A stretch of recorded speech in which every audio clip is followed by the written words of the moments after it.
Interviews on 89.1 WIDR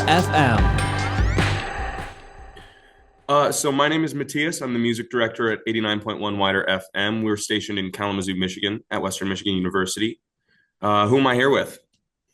I'm Ryan Goldemond, singer, guitar player, and songwriter for Mother Mother. Thank you very much for joining me today. So I've just got some questions for you today. Grief Chapter is your ninth studio album, right? Yeah, correct. So what was the process like recording this album? Was it like a typical album? Did you try anything new? Did you try anything that maybe didn't work out? We spent the most time at one time in a studio. So usually in modern times, making a record, it's kind of fragmented. You bounce around studios, you do it a bit on your laptop, you go to like a little production room, you do it from the road. Typically, the process is more fragmented, but for Grief Chapter, we basically locked ourselves in a big, great studio for 100 days, which is kind of almost too much time to make a record. But we wanted to kind of go down that rabbit hole for this one. It was like, you know what, let's be a little bit self-indulgent and try things that we know we're going to mute, but just to try them. Just to try them, just to get them out there. How involved is the entire band typically with the process of like writing these songs and fleshing them out?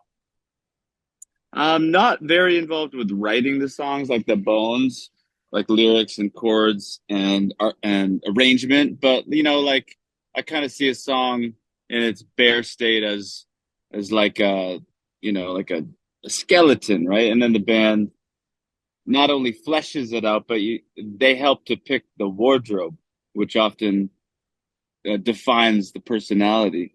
So the soul of the song, I guess, starts with me, but then we dress it up together. Okay. A lot of the album touches on some very deep subjects like The Matrix, Grief Chapter, and Nobody Escapes, to name a few. What kind of helped inspire the themes of the album? How did you reach into your own experience for this? I just think a lot about death, really, and I think a lot about life as well, and how the two relate. How we're all kind of moving towards this inevitable conclusion that is quite startling and cryptic and unexplained on so many levels, and how that can inform living in a more reverential way, in a more appreciative way, and how to like seize the day, how to like squeeze as much juice out of life because we're gonna die. I think about that a lot, and I think it just finds itself into the writing. I think that's good. I think that's good. Like the idea of carpe diem, you know? Yeah, totally. But it's like it's so easy to say, it's hard to embody. It's hard to like authentically feel praise for the moment. And so I'm just always trying to figure out hacks to like tune into that emotion more truly, because it's so easy just to say this stuff and to pretend like you're grateful to be alive. You know what I mean? Yeah, I know what you mean. It's a little difficult. It's a little more difficult to show it. So I've got some questions about the history, about the band, and just a little bit about that. You were in music school when you started Mother Mother. What was your major? What drove you to music school? I just loved music and specifically guitar playing. And when I moved to the big city from the small town that I grew up it's like, how do I tap into a music culture? It felt very daunting. And so music school felt like a really effective way just to like go be surrounded by like-minded people pursuing music for the right reasons, like trying to deepen their vocabulary, deepen their craft. It was a really healthy, beautiful place to be. I just look back on that time so fondly, and all that I learned, all that sort of complex jazz, classical phrasing really found its way into that early Mother Mother music. I listen back to it and I can hear someone who's like practicing strange scales every day for hours and then writing songs at the same time. I know what that's like. Myself and a few of our other directors at the station are actually in music school ourselves, so it's a little bit of a connection there that I wanted to inquire about. With That's cool. music reaching, like your guys' music is reaching a new generation thanks to the rise of social media. You've shown a lot of gratitude and excitement for that in the past. Do you think the massive scope of social media might make it harder or easier for artists to get their music out there? Um, I think it's always been exceptionally difficult to connect. Um, and it's just it's for different reasons in different eras. Like before, it was hard to connect because it was hard to get your music out. It was only a select few. There's the people with the record deals that were, given the resources to go into a studio to record music. Now everyone can make something amazing on their laptop in a closet, and that creates a new set of difficulties for success to occur. So it's not for the faint of heart, and statistically, you know, any new entry is going to fail. So yeah, I think social media makes it hard, but it's always been hard, so it kind of doesn't matter. It's just a new like difficulty with the times. Totally. How do you think Mother Mother has changed like sonically or grown over the years with its sound? You talked a little about early Mother Mother sound versus like now. So how do you think you guys have grown?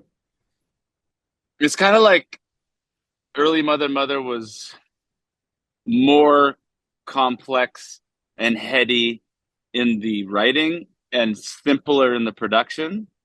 And then later Mother Mothers was simpler in the writing and more heady in the production. So like those two elements kind of swapped.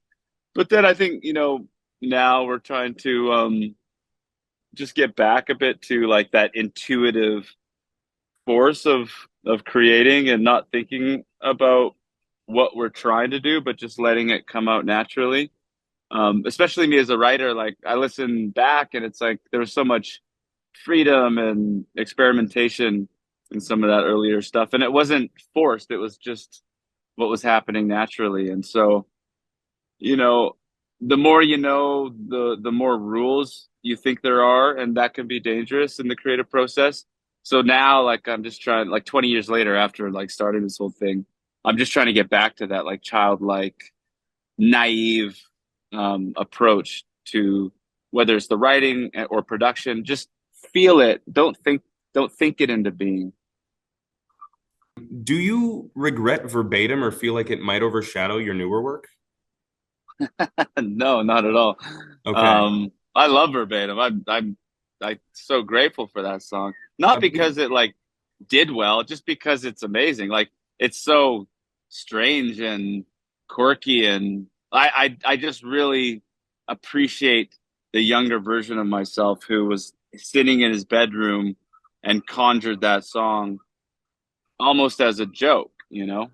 Um, I just think it's cool. It's cool writing. It's playful. It's not pretentious. I look up to it, and the fact that it got big is great. I'm happy that people delight in it.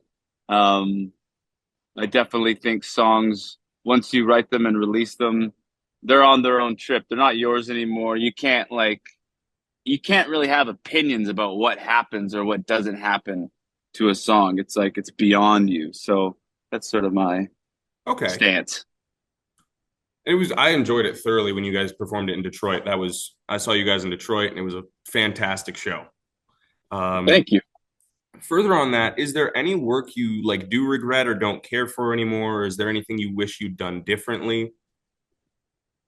And I think, yeah, I mean, to be honest, like there's certainly like a spell of time where, you know, we are just trying to like survive in this industry, and like the stuff we were doing wasn't working, it wasn't connecting. And so you humbly open your mind up to like new ways of writing, and like trying things on for size, um in a pure effort just to like keep going, you know and looking back, some of those experiments, yeah, I don't resonate with so much. Mostly in the production. Like I think the writing, like the words, they're always solid, and like I think I could always still wear those sentiments on for size. Any Mother song that exists, I think I can buy into the language and the sentiment. But yeah, I think some of the production styles, like in the more polished sense, um, doesn't really resonate with us anymore. Um, and you know, I think that that could be a byproduct of the times. Radio was more of a driver, um, and fear factors in all that kind of stuff. But yeah, now on the other side of that, um, we're just so like tuned into like making shit that we like because we like it. You know, that's Good, the good. only reason. Yeah, but I can look back and detect some of the motivations in the writing. Like, oh, I think we made it sound like that because we were trying to make it sound like that, not because we necessarily loved it. That's fair. You got to do what you got to do, but eventually you can. It's good that you guys are at a point where you can look back and be like, you know what, that didn't work out, but here we are, and we tried it. Uh, and I think that's important for music in general, is trying things. So now I'm going to ask you a little bit of questions about you guys' future plans. You just finished up the Grief Chapter tour, and it looks like you plan to start touring again in the fall. Is there recording or planning for new music anywhere and mixed in those plans? Yeah, totally. We're currently messing around in the studio right now, and we got a bunch of stuff coming. Pretty exciting times. It's like we just put out a record, but it already feels old to us, and we are energized with new songs and new plans. So can't really get into the details yet, but soon enough we will be announcing things. Understandable. I'm looking forward to it. Your tour's scheduled to go all over. Is there anywhere you're like looking forward to in particular? Yeah, I think we're pretty excited to get down to South America again to finally do our own shows. Like we did some festivals a year ago, and that was our entrance into that market. But there's nothing like your own show, like inside in some kind of theater or bigger venue, and everyone that is there is wants to be there. You know, like a festival is a bit different. There's a bunch of people that are like, okay, we're gonna go check out this band. Might not like them. So you have to sell yourself a bit more at a festival, but when you play your own show, it's like everyone's in on the secret handshake. And now I just have one last question for you. I'm going to pick your brain a little bit. Here at WIDR, we strive for what we call radio evolution. Part of that foundation is our belief in the local music scene and the importance of a local music scene. How important would you say it is for a band to be a part of their local music scene if they're trying to get out there, trying to play more shows, trying to get their name heard? I think it's for us, it was extremely important. It sort of is the first step. I think like it's important to operate in your immediate sphere and to see where you stand there, and then expand outward from that locus. So for us, like we didn't know we had something special until we played like an open mic in Vancouver, and the air changed once we started playing, and like and people, you know, it's an energy thing. It's like you don't really know you have a good song until you play it for someone and you feel the air change or not in the room. That's the best like litmus test. And so, you know, when you're starting out, however you can't travel to do that. You don't have the means.